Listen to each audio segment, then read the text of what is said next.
Jesus Cristo. Jesus Cristo. Yeshua HaMashiach. Estamos dando início à continuação aonde o vídeo parou, então nós continuamos.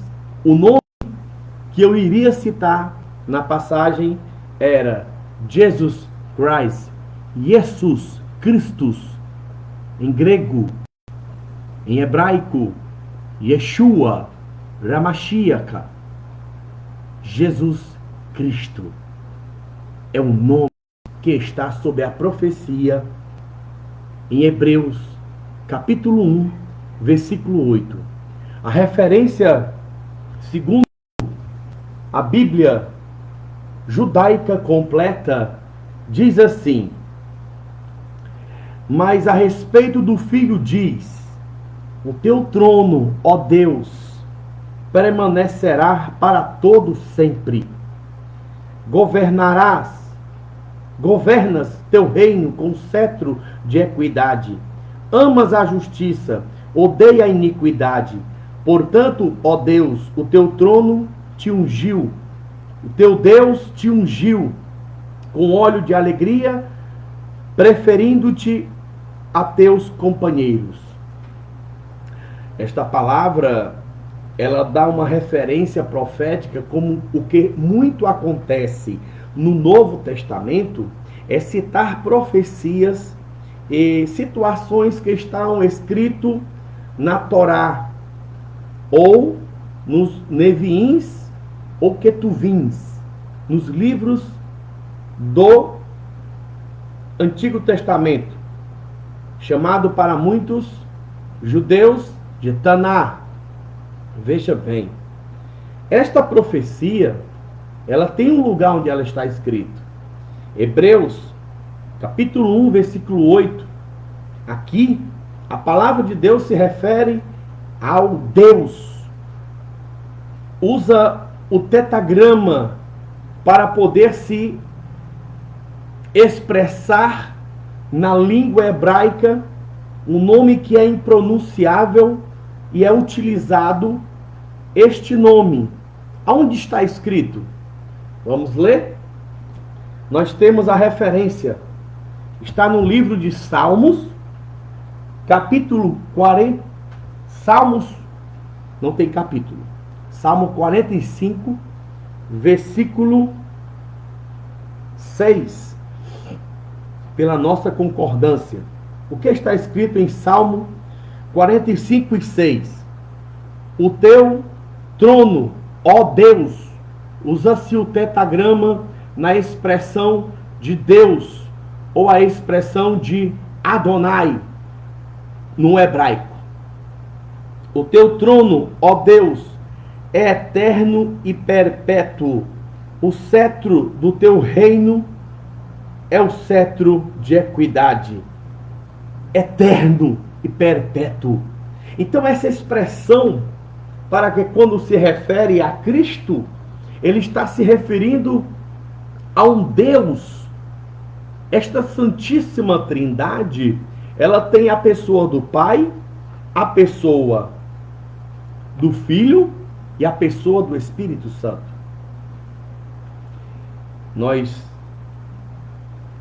paz do Senhor a todos, estamos dando início à continuidade, porque houve um interrompimento na nossa live que estávamos ministrando, e esta é a continuação. Espero ser breve e levar a continuação do que nós estávamos conversando. Eu nem sequer cheguei a completar o primeiro ponto, onde estávamos falando sobre evidências bíblicas do Deus Trino, que nós falamos as referências que falava sobre a Trindade, né, a tríplice atuação de Deus no Antigo Testamento, a qual nós citamos aqui passagens bíblicas referente a Isaías, do capítulo 48, versículo 16, Isaías 61, versículo 1, Isaías 63, versículo 9 e 10, e Zacarias, capítulo 12, versículo 10. Aí nós estamos em um Novo Testamento. Cristo, o trino falado no Novo Testamento. Nós temos, né, as referências que nós lemos foi Mateus, capítulo 11, versículo 27, Filipenses 2 e 10, João 8, 58, 10 e 30, onde diz que eu e o Pai somos um, Colossenses 1 e 17 e Hebreus 1 e 8. E a última referência seria Apocalipse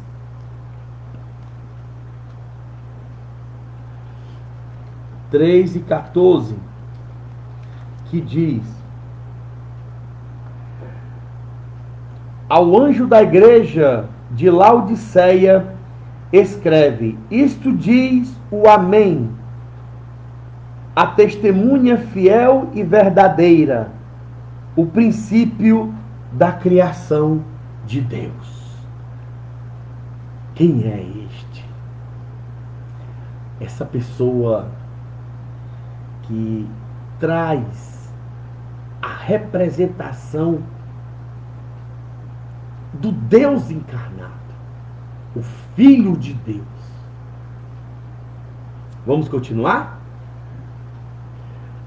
No ministério de Jesus Cristo, para além dos textos do Antigo e Novo Testamento, uma maneira honesta e convincente de atestarmos a revelação trinitária do Deus único é estudando o ministério terreno de Jesus. Em primeiro lugar,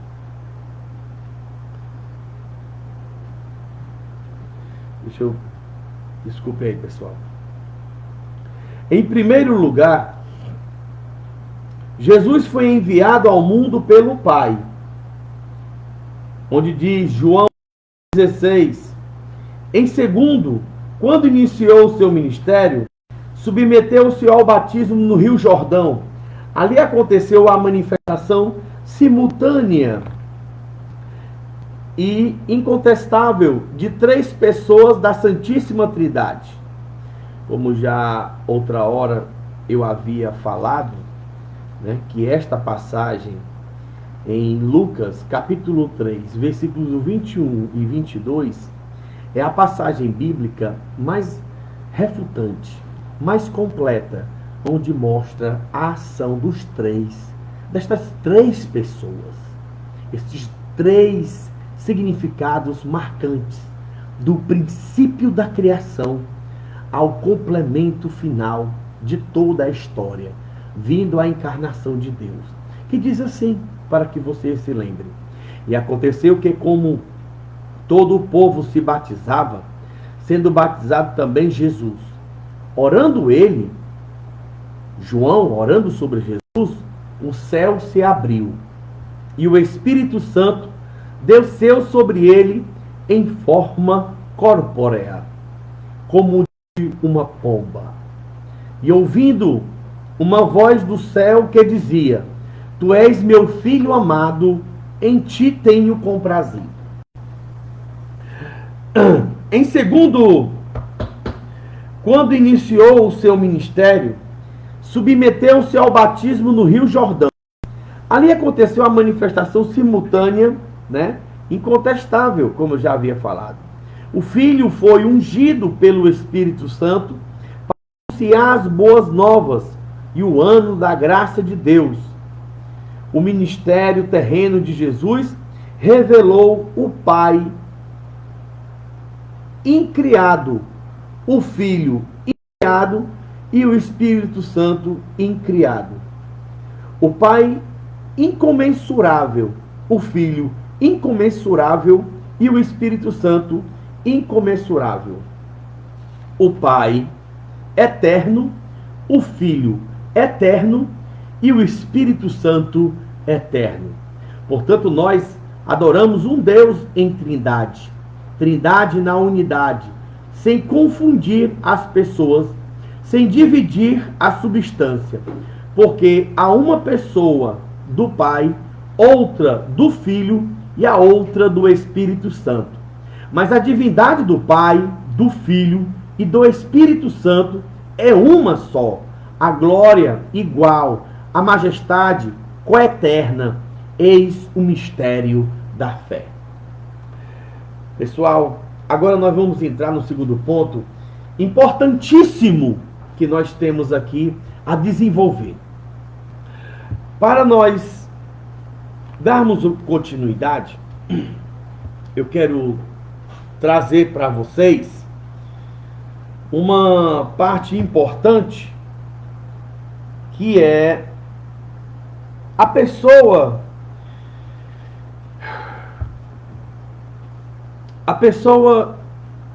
que no ano 150 depois de Cristo, ele teve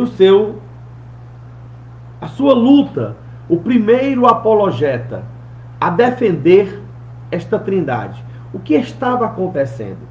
Tertuliano, né, no ano de 150 a 230 depois de Cristo, ele foi a primeira pessoa, o primeiro teólogo a defender, né, este pensamento.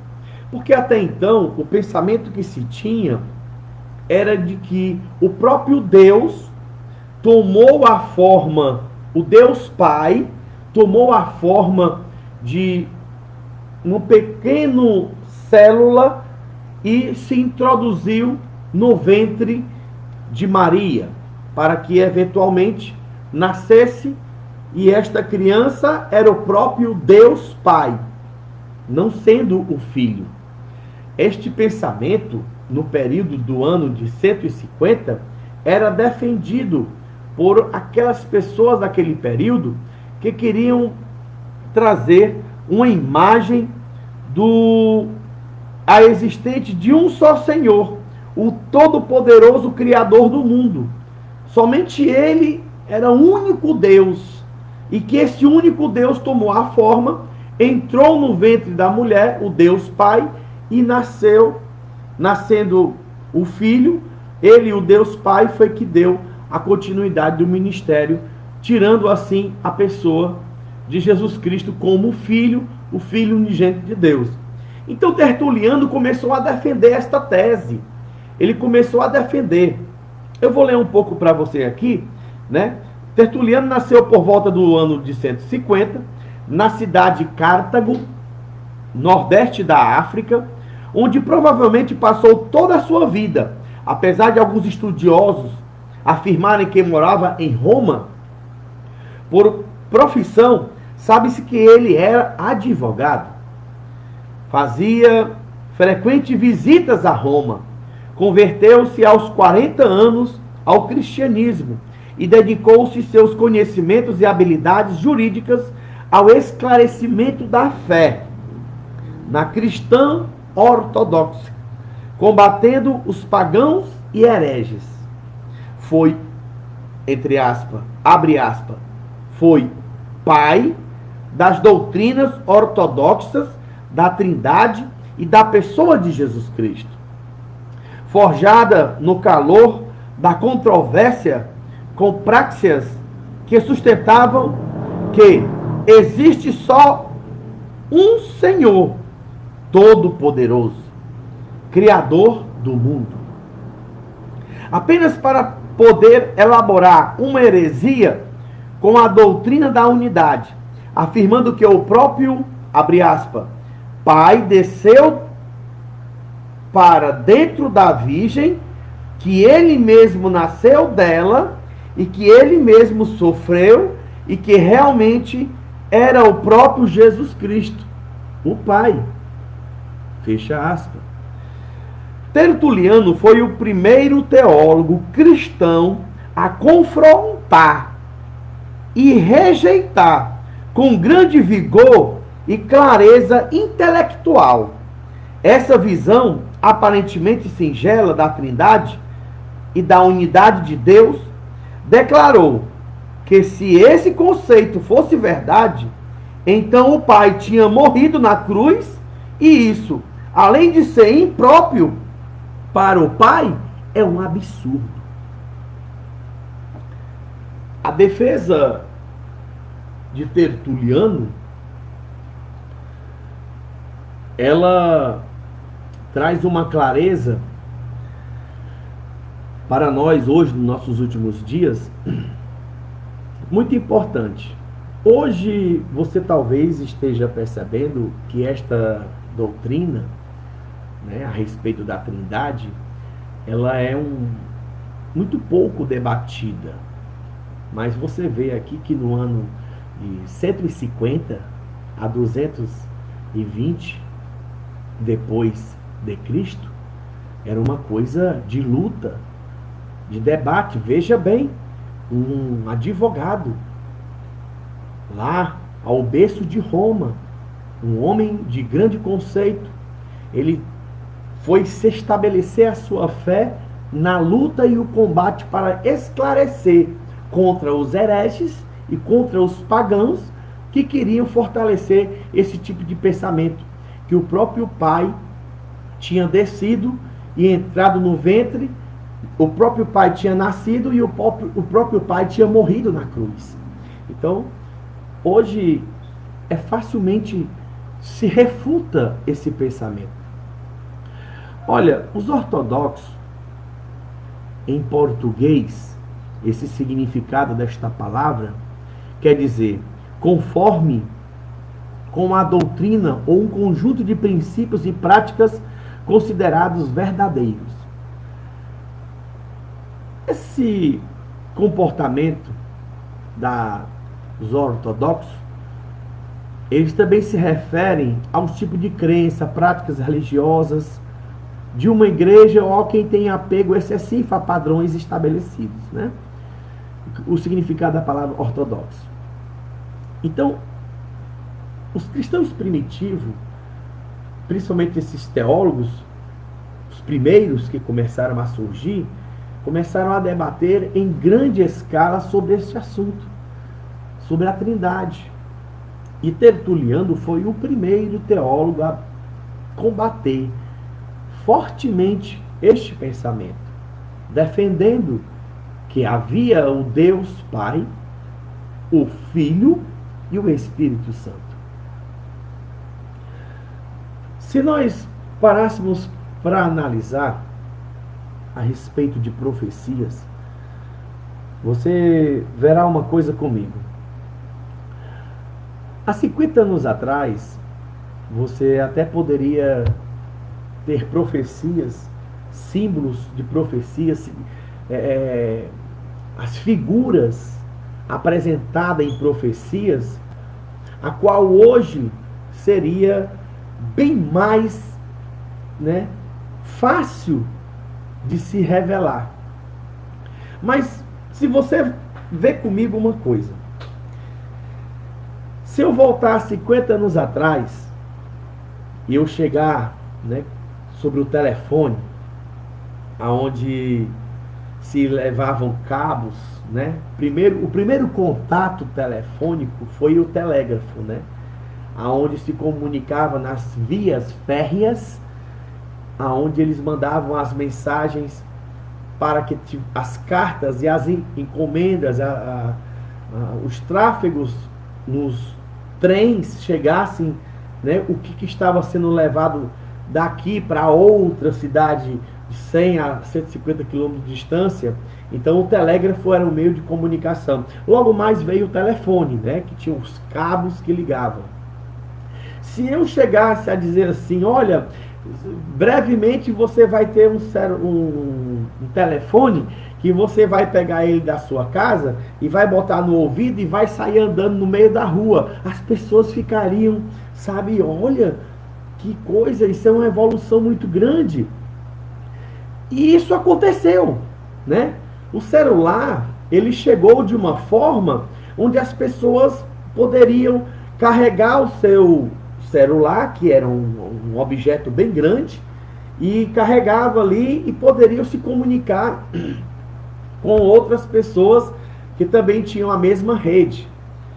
Em 2012 para 2013, a gente conversava assim, olha, a gente ouve falar que lá na Europa as pessoas ligam um para o outro e conversam se vendo um com o outro. Oh, realmente Isso é fantástico. Que coisa impressionante. Quer dizer que eu vou aqui ligar para a pessoa e falar com ela e ela me vê ao mesmo tempo. Meu Deus, como isso resolve. Logo, logo, as pessoas começaram a dizer, então assim eu vou descobrir onde é que o rapaz está trabalhando, se realmente ele está na empresa ou não, porque se ele tiver dizer que, eu estou aqui no trabalho, pois deixa eu ver aí, e ele ligar aqui a câmera, se ele estiver dentro do seu quarto, vai ser identificado, né? Então eu vou saber onde é que ele está, se ele está na fábrica ou não. Hoje você sabe que você pode até mandar um ponto de referência de onde você está. Mas eu quero saber a respeito do contato, como também, né, serviu para muitos casais que tinham dúvidas de achar suas parceiras, né?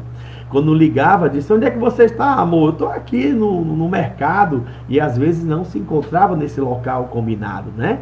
Estava em outro lugar. Então esse contato, né, de mostrar, e você vê em 2013, isso era uma revolução. E hoje? É a coisa mais simples do mundo. Você ligar para alguém, se quiser falar com ela, se vê.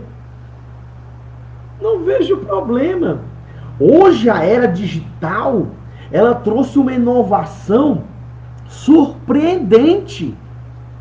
Nós, teólogos, estudantes da palavra de Deus, devemos se atentar a algumas profecias da Bíblia.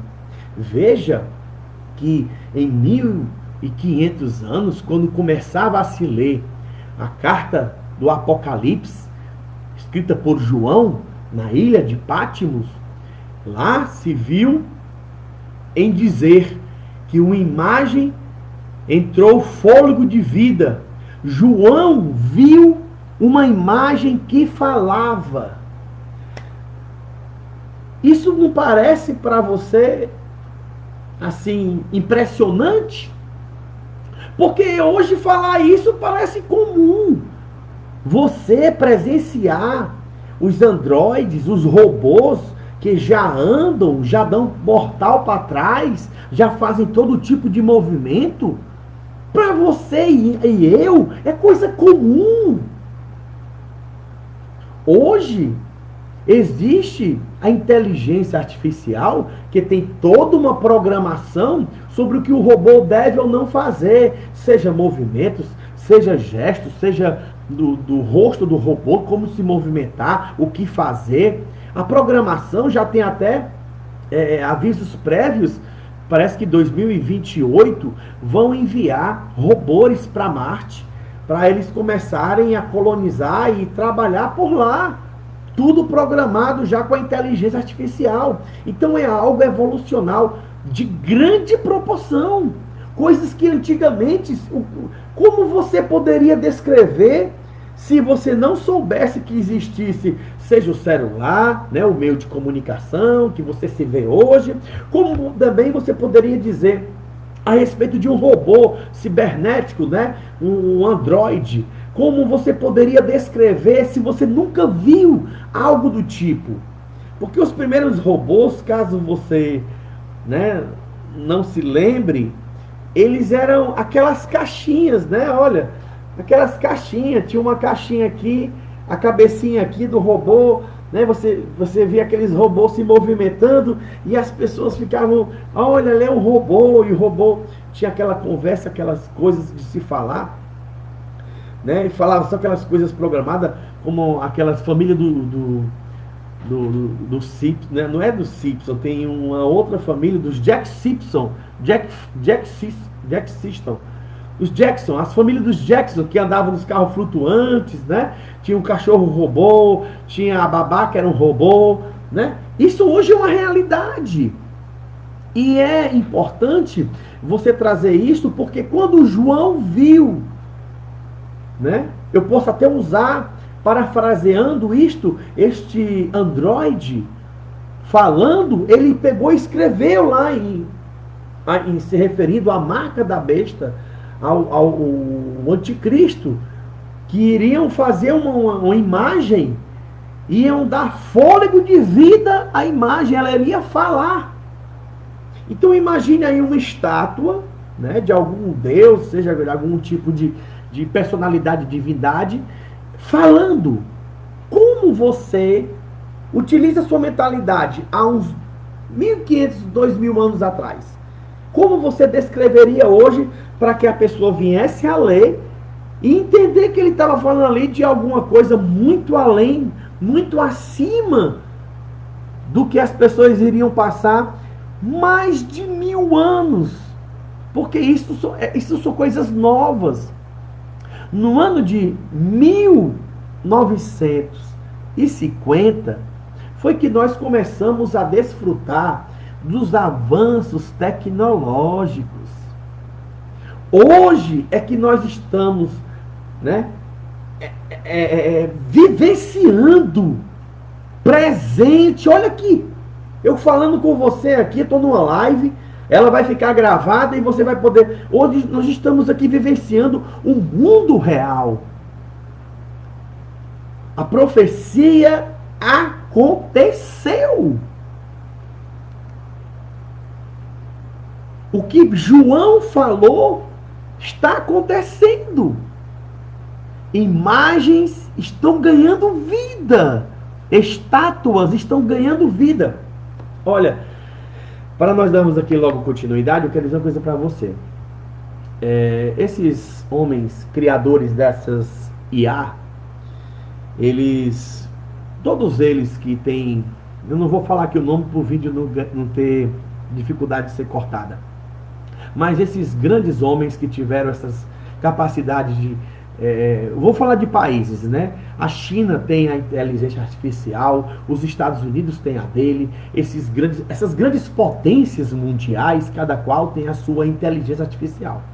E esses grandes homens, né, que estão envolvidos com essa tecnologia, eles chegaram a acho que foi em 2023, eles disseram o seguinte, que o maior perigo para a humanidade é a IA. E a IA vai chegar a um ponto onde ela vai se tornar, né, tão grande que ela vai se tornar uma ameaça para a humanidade. Para nós que acreditamos na Bíblia, a gente já sabe que esta imagem vai se manifestar. Ela vai ter esse fôlego de vida, essa independência, vai ter esse poder e autoridade. E vão dizer, quem poderá lutar contra a besta? Quem pode combater contra ela? E nós sabemos muito bem que só tem um que vai combater contra ela. Quem é? Jesus Cristo. Jesus Christus, ou Yeshua, Hamashiach, ou Jesus Christ. Somente Ele é que vai desfazer, com o sopro de sua boca, com uma espada que sai de sua boca, Ele vai desfazer essa força que vai ser tão forte que ninguém vai combater, ninguém vai poder combater contra ela. Então nossas ameaças hoje são outras. Fique atento, tá bom? O que começou com a ameaça de Tertuliano, né, dizendo que o próprio pai é que vinha, a coisa subiu de nível, tá? Então assim, quando a gente for conversar hoje, não vamos mais conversar, né, assuntos de criança. Hoje nosso nível, ele subiu. Quando eu era menino, eu falava como menino, descorria como menino. Agora que eu cresci, acabei com as coisas de criança. E hoje nós conversamos um assunto mais adulto. Não tem como eu estar aqui conversando, Jesus Cristo não é Deus. A coisa ficou muito mais elevada, meu irmão.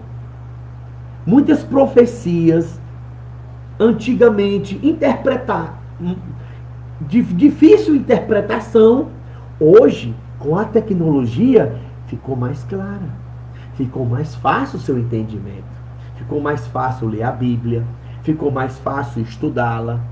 Você, hoje, com essa oportunidade do nosso curso teológico aqui, né, da Sala Brilhante Discipulando de Jesus, do 2º ciclo, você está tendo essa oportunidade de ter um avanço no conhecimento bíblico.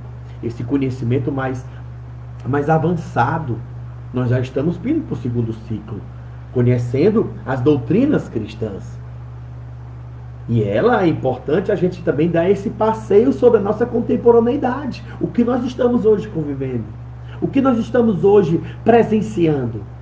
Esse mundo tecnológico, nós não se esqueça que a gente viveu a reforma, né? A reforma protestante do ano 1500 aproximadamente, né? A reforma protestante iniciou naquele período, lá com Martinho Lutero. Aí vieram muitas outras modificações, mas a maior que se tem foi as reivindicações da 95 Tese. E por causa daquele homem que reivindicou a 95 Tese, começou a muitas outras pessoas reivindicarem também. Tudo aquilo que era contrário à palavra era reivindicado. E começou a surgir a reforma protestante. Hoje nós estamos na revolução tecnológica. Esta revolução, porque a primeira revolução, que foi um impacto para a humanidade, foi a Revolução Industrial, no ano de 1930 aproximadamente. E essa Revolução Industrial, ela tirou muitas pessoas de seu ambiente de trabalho em troca às máquinas. Hoje, nós estamos presenciando uma revolução tecnológica, onde a tecnologia ela está se adaptando ao nosso meio de viver. Você não tem mais nem que ir para o trabalho, você fica já mesmo em casa. Olha, a coisa é profunda, viu? Nunca deixe de mudar o que a palavra de Deus traz para você.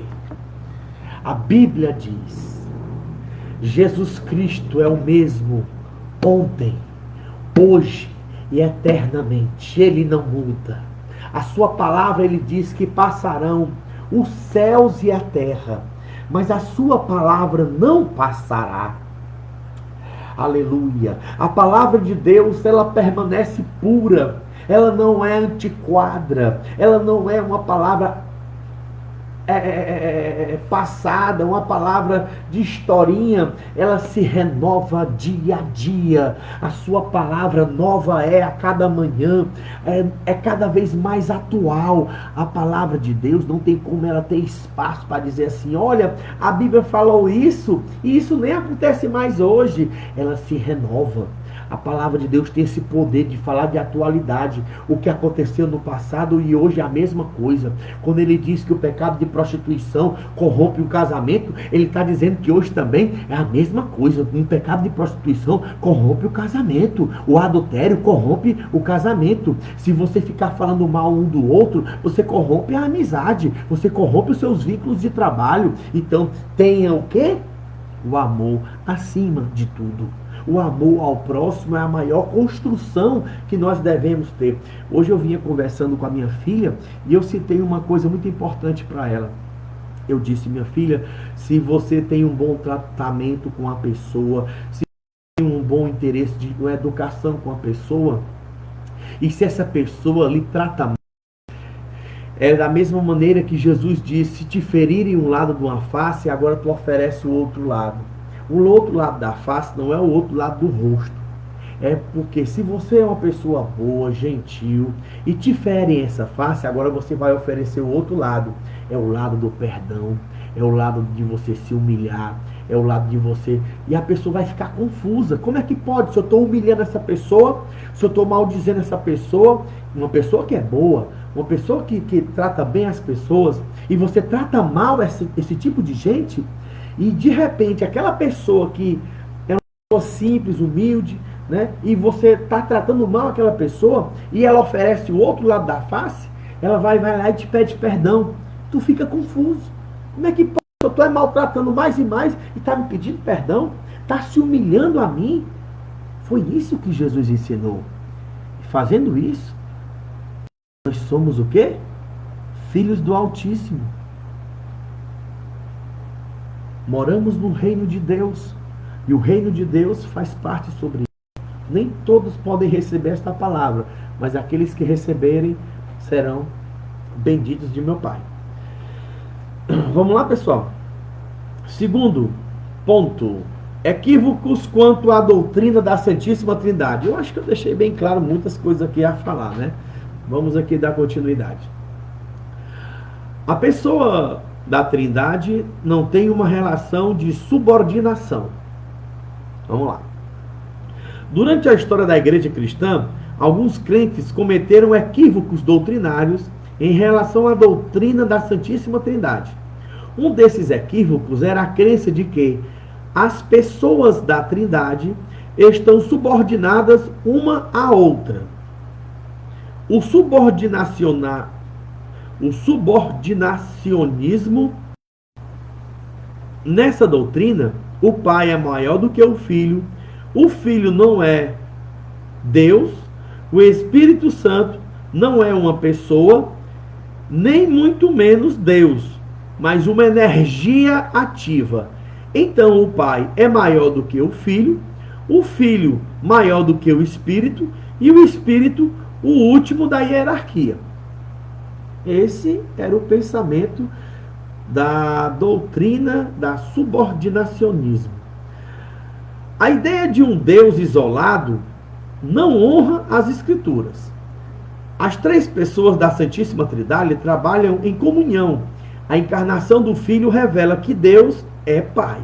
E o Filho possui a mesma natureza e a essência do Pai. Mateus 11, 27.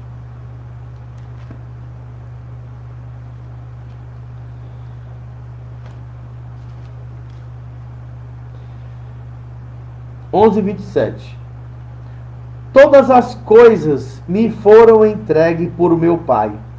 Ninguém conhece o Filho senão o Pai. Ninguém conhece o Pai senão o Filho, e aquele a quem o Filho quiser revelar. Muito bem. O Pai, o Filho, possui a mesma natureza e essência com o Pai. O Espírito Santo, enviado pelo Pai, em nome do seu Filho, também. João 14, 26.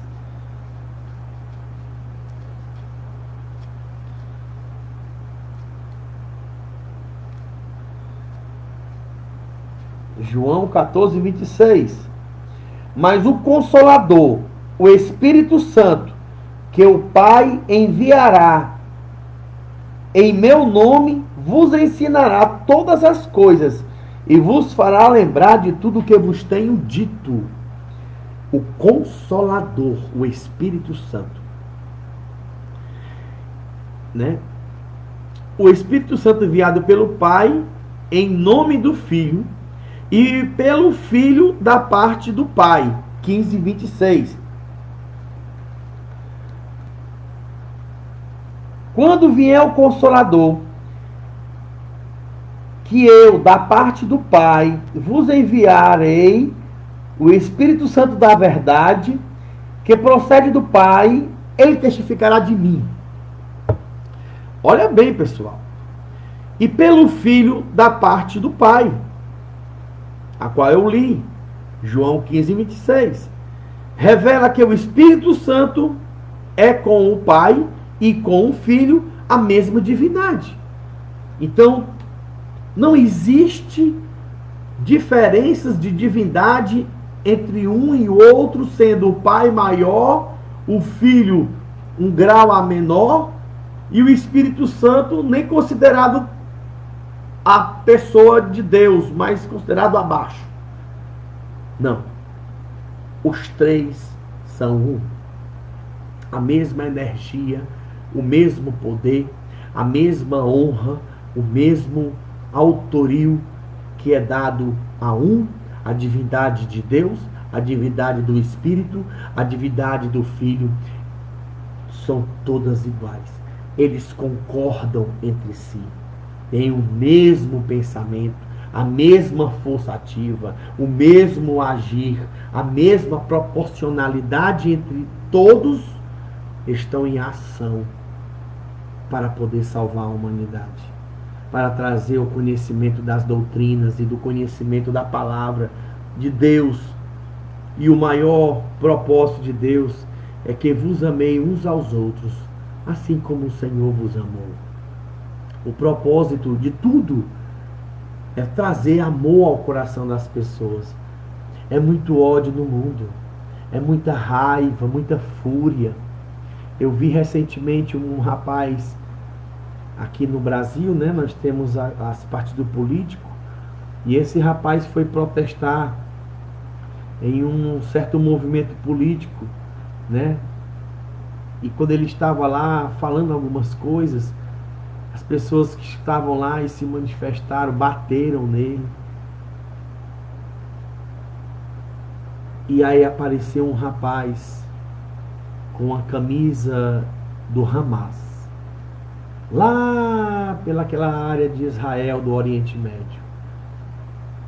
Ele batia no peito e mostrava assim a camisa do Hamas, dizendo: aqui é Hamas.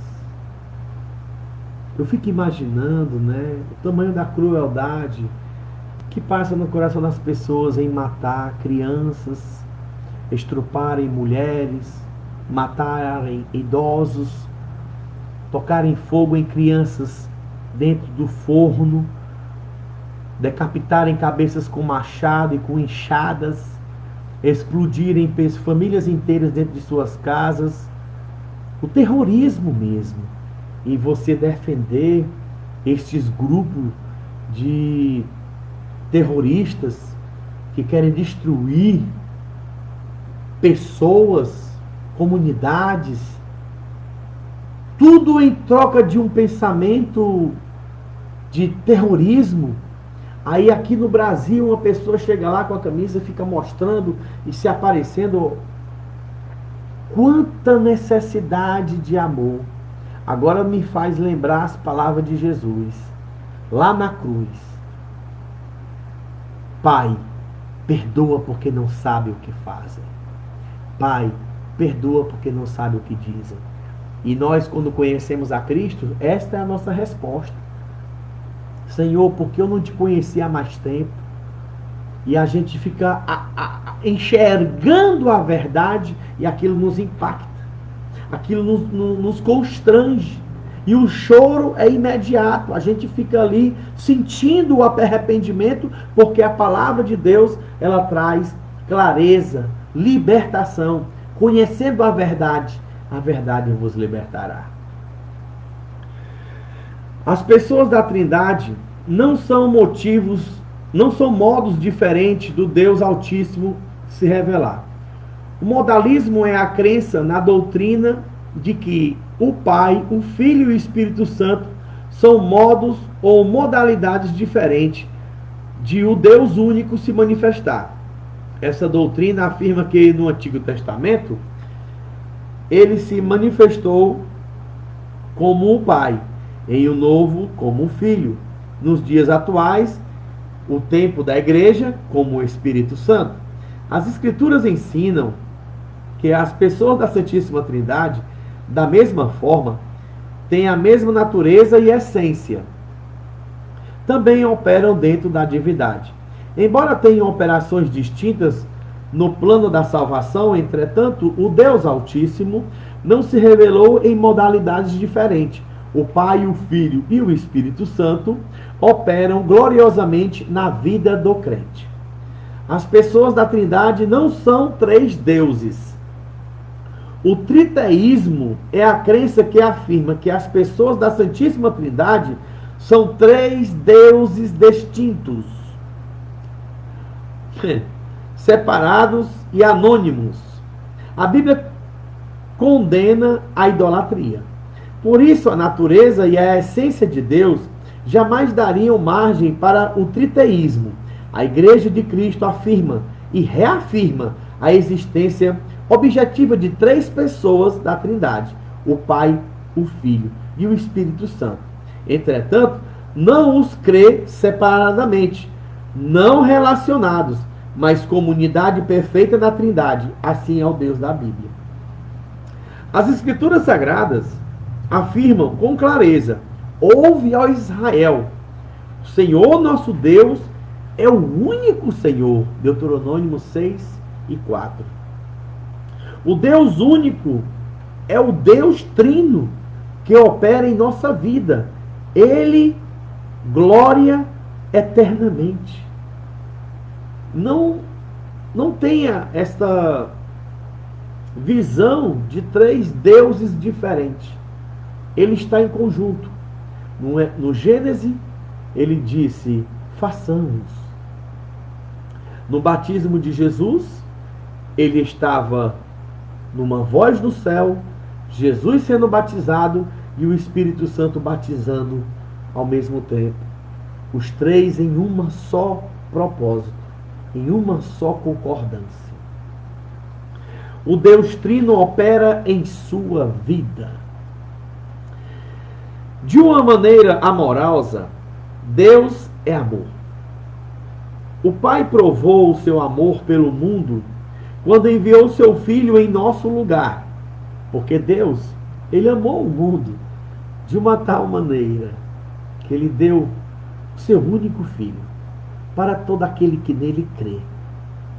Não morra, não pereça, mas tenha a garantia da vida eterna. O Filho provou o seu amor por nós quando espontaneamente obedeceu ao Pai e doou-se para a humanidade, morrendo em nosso lugar, para nos salvar, para nos redimir, regenerar e justificar. O Espírito Santo prova o seu amor para nós quando convence-nos do pecado, da justiça e do juízo.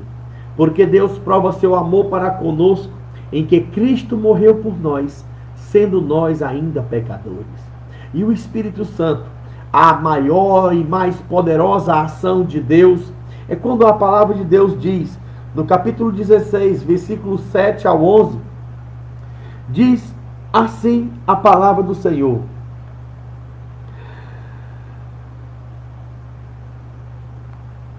todavia digo-vos a verdade, convém que eu vá, porque se eu não for, o Consolador não virá para vós, mas se eu for, eu vos enviarei. Quando ele vier, convencerá o mundo do pecado, da justiça e do juízo. Do pecado, porque não crê em mim. Da justiça, porque vou para o Pai e não me vereis mais. Do juízo, porque já o príncipe deste mundo está julgado. Esta é a maior função de operação do Espírito Santo sobre a terra. A Santíssima Trindade, o Deus Trino, opera amorosamente em nossa vida. As pessoas da Trindade se relacionam baseadas neste amor. A luz desse amor é o que somos convidados por Deus a nos amarmos uns aos outros, um amor espontâneo, livre e sem interesse. Capítulo 13 de 1 Coríntios fala sobre a grande proporção deste amor. 13, do 4 ao 7, que diz: o amor é paciente, é benigno, o amor não tem inveja, o amor não se vangloria, não se ensoberbece, não se porta inconvenientemente, não busca seus próprios interesses, não se irrita, não suspeita mal. O amor não se alegra com a injustiça, mas se regozija com a verdade. Tudo sofre, tudo crê, tudo suporta. O amor nunca falha. Que palavra maravilhosa. O Pai deu seu Filho só por amor. O Filho aceitou essa missão por amor. O Espírito Santo cumpriu essa missão com amor. Louvado seja Deus. De uma maneira servidora.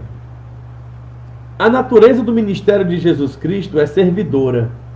O Espírito do Senhor é sobre mim, pois me ungiu para evangelizar os pobres, enviou-me a curar os quebrantados do coração e a pregoar a liberdade aos cativos e dar vista aos cegos, e pôr-lhe liberdade os oprimidos e anunciar o ano aceitável do Senhor.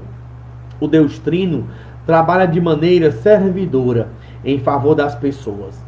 Não podendo jamais esquecer esse aspecto de serviço pelo qual aprendemos com a operação das pessoas da Trindade em nossa vida.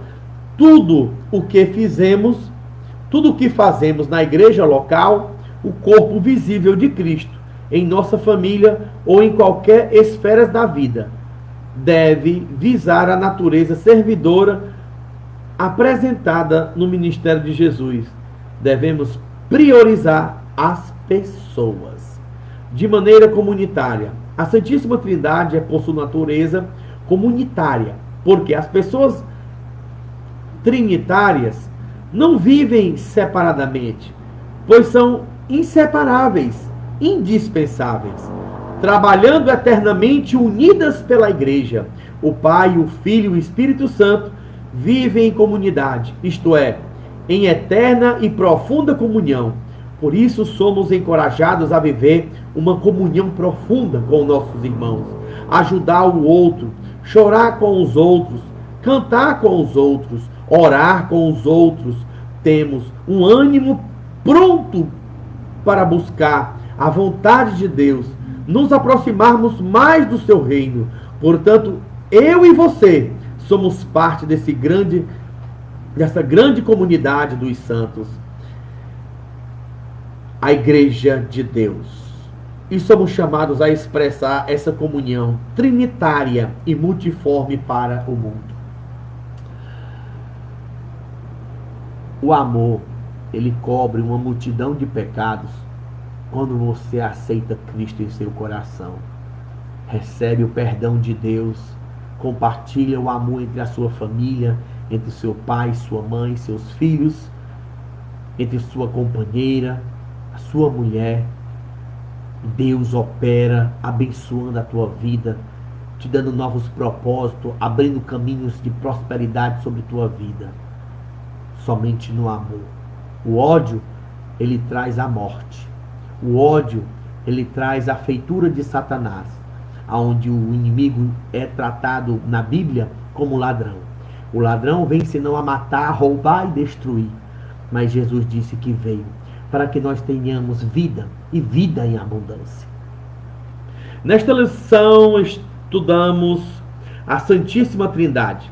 Você deve ter notado que não se trata de um assunto simples, e sim complexo. Não se preocupe em compreender os pronomes nesse momento. Agora, o importante é compreender a essência de tão misteriosa doutrina da nossa fé. Você terá muito tempo para estudar sobre a Santíssima Trindade em excelentes manuais de teologia sistemáticas. Entretanto, adiantando-lhe uma verdade, ela é um mistério da fé.